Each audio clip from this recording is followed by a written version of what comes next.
everybody, Nate Lee here, and I'm going to show you how to do what I just did. What I just did were swing chords that kind of lean into the Texas sock style chord rhythm. That's a lot of fun. You know, I grew up in Texas and played a lot of Texas style contest music. And what I'm going to show you, I learned from Joe Carr. And I think I might have originally learned it in Mandolin magazine, actually, and then I studied with him in college as well, and he covered a lot of this type of stuff. And Joe had a really unique way of approaching mandolin swing chords, and so many of the things that I show my students, shout out to any of my students out there, many of those things that I show my students are things that came directly from Joe. On that note, I've got a course starting Monday, December 5th. It's a live online mandolin workshop, although you can also watch it after the fact. It'll all be recorded.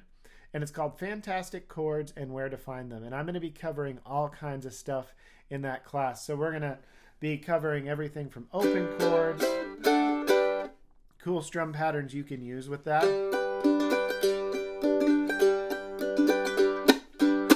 some chopping techniques. We're going to be covering bar chords. We're going to cover Monroe shapes, triangle chords. Actually, probably not that one I just played.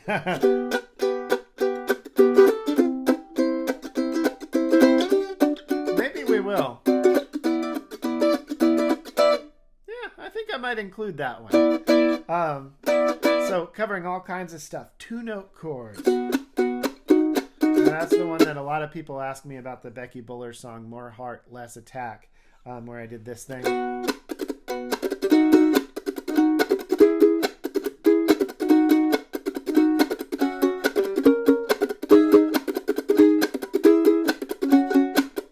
So we're going to cover that type of chords as well, and we're going to cover a lot of different types of rhythm patterns like I just did.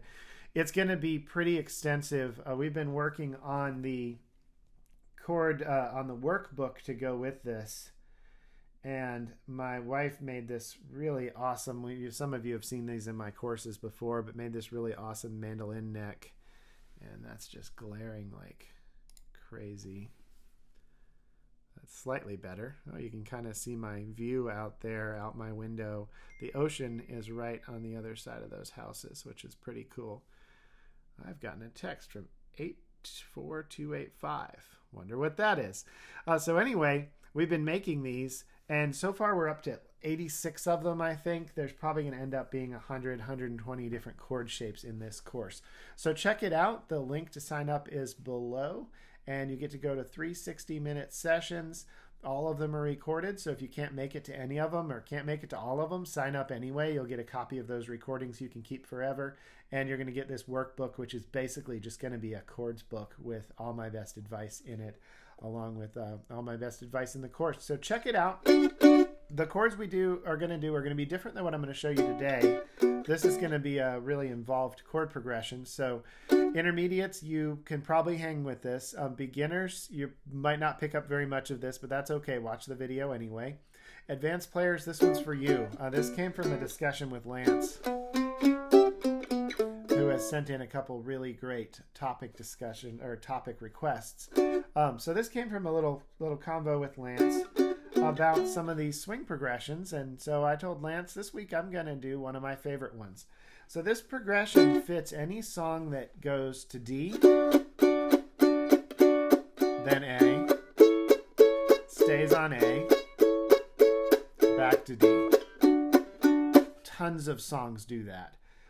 So what we're going to do is just jump in. I'm going to show you how to do what I just did and what it is. So essentially, we're doing a D chord pattern that is, it could be analyzed like crazy to say, oh, well, this is a D, and then it's a D major 7 over C sharp, or just a D over C sharp, and this could be a D over B, and this is a D over A, and all those things are true. But essentially what we're actually doing is we're playing a walking bass line during a D chord. So if you feel overwhelmed by all the names of stuff, just break it down to that. It's a walking bass line over a D chord is what we're really doing. So here's how to do it. We start out with this plain old D chord. That's 7, 4, 5, and mute the E string. Now we're going to play that just for one 𝘁𝗶𝗀𝗃's worth of time, which we're playing swing rhythm. I have a video on this. I think I have a video on swing rhythm. If I don't, let me know in the comments. I think I did one a few months ago. If I do, let me know in the comments. Drop a link for everybody if you don't mind. So using this swing rhythm. And so one 𝘁𝗀𝗃 in swing rhythm is really 2 downstrokes, but we're going to call it a 𝘁𝗃 anyway. Now next, we're going to take this same chord, leave it exactly the same, but move your ring finger down 1 fret. So now you're playing 6, 4, 5, mute. I use my pinky to mute, by the way. It doesn't have to be a perfect mute. It just needs to not be a loud E string. You can mute other ways, but the pinky works great for me. So when you see my pinky hanging out there, it's not doing anything but muting. So this chord here we just played, you could call this a D major 7, but it's not really acting like one. You know, chord names are all about what are they acting like. In this case, it's acting like a D over C sharp, meaning it's a D chord and there's a C sharp in the bass. And we do that for one 𝘁𝗀𝗃 or 2 beats. Now we change again, just change the bass note. The D and A notes, string notes stay the same, but we have to go into a bar shape to pull this off. So we're now playing 4, 4, 5 and mute. And that's a D over B. You could also call it a D6 or a B minor, but again, we're going by what is it functioning as? And in this case, it's functioning as a D chord that happens to have a B in the bass. And now we're going to get down here to the D bar chord shape, the little bar D. It's not a true bar, but it's still in the bar family. It's something we're going to talk about in that course, by the way, the fantastic chords and where to find them, is chord families, how that works, and how to know which chord shapes to use, which chord families to use. And make sure that you're choosing chords that go well together. So this one is 2, 4, 5, and again, mute the E string. Now in this case, my pinky's busy playing a note, so it can't mute the string on its own, but it is leaning back just enough that it's muting that E string. So this is our basic move. This is the D pattern with a walking bass line. You hear it in all kinds of stuff. It's swing stuff, of course. You also hear it in like a new man bojangles and he dance for you. All kinds of stuff. How's that? Meow, meow, meow, meow bass line. It's everywhere. And this is just a swingy way to do it. So now we're going to jump back up to this original D chord. That's 7, 4, 5. And we're going to do one 𝘁𝗀𝗃 there. Now we get to go to some bass line stuff. We're going to play 4, 5, and now we're going to end up on this A7 chord. It's 6, 5, 7. There, that's middle on 6, index on 5, and ring on 7. Moving a little faster because this is an advanced mandolin lesson. But if anybody wants a little more help with some of this stuff, a lot of it will get covered in the course, a lot of the basic stuff. Some of these more intricate movements are not going to be covered in the course. So for that, come see me for a private lesson. But this 7th chord, for instance, I'm going to cover that in the course. So that's an A7 chord. We're muting the E string again with this whole chord progression. We're never going to play an E string. Now we get to do another little walking bass line. So we're going to play 6, or no, 5. 5 with your index finger. 4 with your index finger. We're making our way down the neck to continue this A line that we're playing. Now we're going to land on the A bar chord. That's 2, 2, 4, 5. And we're going to play that 2 beats, just like everything else.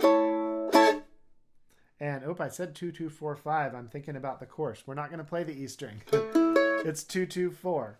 I just made a gazillion templates of that bar chord yesterday. So we're doing an abbreviated version. It's 2, 2, 4. And we're going to mute the E string. So now we're going to move up. this is going to look like we're playing a B minor. We're playing B, F sharp, and D. It sounds like a B minor to me. The frets are 4, 4, 5, and mute. But even though it is a B minor, how it's really acting is we're just making a walking bass line with 3 notes. We're playing a harmonized scale over the A chord. So even though we're doing this, everybody else in the band is probably just playing an A chord.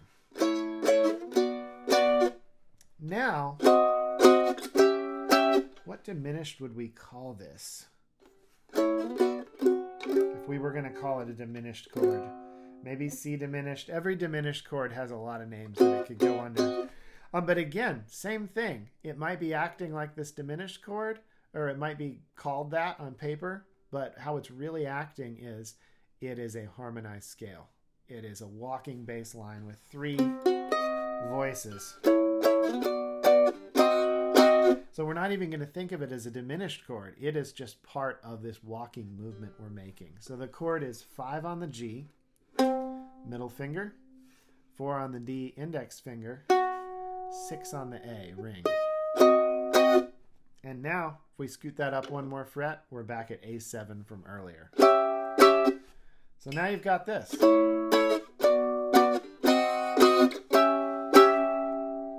And then we jump back to this A chord from earlier. 2, 2, 4. Back up to A7, 6, 5, 7. And now back home to the D chord. Or if you want to get fancy and play a D6, you could play index to 4, ring to 7, and middle to 5. And now you've got the chord progression. 1, 2, 1, 2, 3, 4.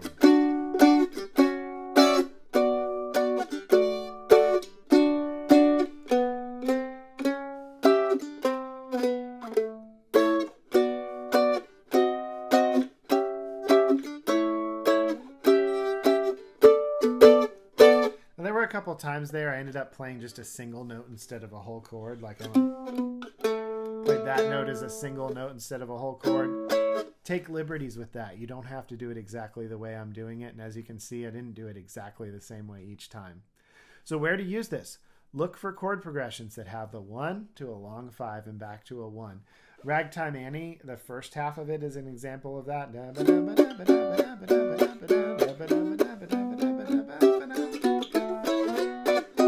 Now then it goes in some other directions, but there's tons of songs that do this. So learn to do it. It's really fun to play. Practice it until you can't get it wrong, and then look for some songs to put it in. A great way to do that is go to Strum Machine and just choose the key of, I guess you can't start with a key, can you? You can't start with a key. Go to Strum Machine and just go through songs, put them in D, and see if you get that D to long A and back to D. That might be actually the best way, just to go and search through songs looking for ones you can apply it to. For anybody who doesn't use Strum Machine and wants to, or just wants to check it out, go to strummachine.com/Nate and you can get a 30-day free trial there. It helps me out as well too, so if you're going to sign up, please use my link. That would be awesome. It'll give you some great stuff to practice along with. And Strum Machine actually now does this type of rhythm. That's a new thing. So you can do this kind of rhythm, and the guitar on there will play along with you, and the other instruments as well. If you're new to this channel, then make sure to subscribe to this channel, click that like button, and drop a comment, say hello. All of that helps the YouTube algorithm get more people watching the videos so that more people can learn cool stuff. If you're watching on Facebook, make sure to follow this page, click that like button, and share this post. And don't forget, I've got, starting December 5th, this Monday, December 5th, the Fantastic Chords and Where to Find Them workshop starts. And it goes for 3 weeks. So I hope to see you there. Feel free to ask questions in the comments, and I'll see you all in the next video. Bye. I didn't land it. Let's try that again.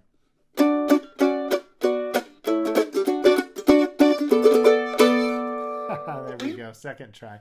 Bye, everybody.